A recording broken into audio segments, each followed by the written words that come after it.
Xin chào mọi người nhá. Hôm nay mình đi theo anh nhạc Y Thơm làm một cái vlog.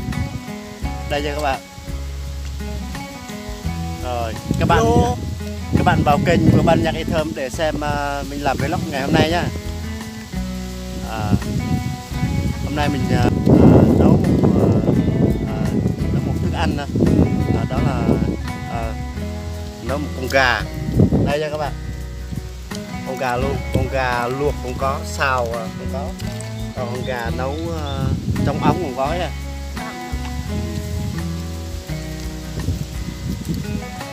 Chào các bạn nha. Rồi giờ chúng tôi đang ăn,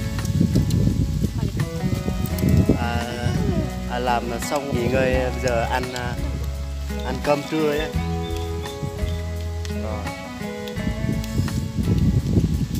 Các bạn vào kênh của ban nhạc Y Thơm để theo dõi vlog ngày hôm nay nha.